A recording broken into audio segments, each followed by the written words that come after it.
Hello guys, কেমন আছো তোমরা? এই চ্যানেলে আমার এটা হচ্ছে ফার্স্ট মিনি ব্লগ। তো দুপুর দুপুর রেডি হয়ে গেছি গাছ কেনার জন্য। এমনিতেও খুব গরম পড়েছে, তো এই গরমেতে বার হয়ে গেছি আমি আর আমার ভাই দুজনা। আর এই জায়গাটা আমার খুব পছন্দের একটি জায়গা।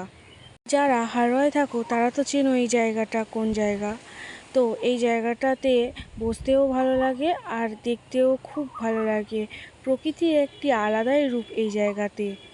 এই জায়গাটা যত প্রশংসা করব ততই কম হবে। তো আমরা যারা হারোয়ার দিকে আছি তারা চেনো যে এই জায়গাটা কোথায়। তো আমি চলে এলাম নার্সারিতে। আর এই নার্সারিটা আমাদের বাড়ি থেকে অনেকটাই দূরে।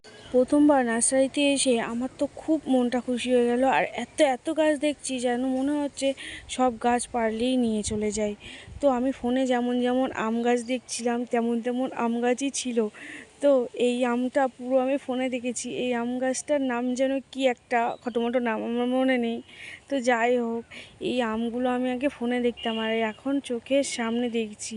তো এত গাছ দেখে আমার মনে হচ্ছে কোনটা নেই আর কোনটা নেব না। তো যাই হোক, গাছপালা কেনা কমপ্লিট হয়ে গেল। আর আমি তো এই যে 2 ব্যাগ ভর্তি করে গাছ কিনে নিয়েছি। আর এই গাছগুলো আমার টোটাল খরচ পড়েছে 1000 টাকা। তো 1000 টাকার গাছ কিনে আমি খুব অবাক হয়ে গেছি। আর ওই যে ওই জায়গাটায় দাঁড়িয়েছিলাম আর মনে হচ্ছিল যে হাওয়াটা আমাকে উড়িয়েই নিয়ে যাবে। তো বাড়ি চলে এলাম। বাড়ি এসে এই যে 18 রকমের গাছ কিনেছি। আমার মার তো মাথায় হাত যে 1000 টাকার গাছ কিনে এনেছি।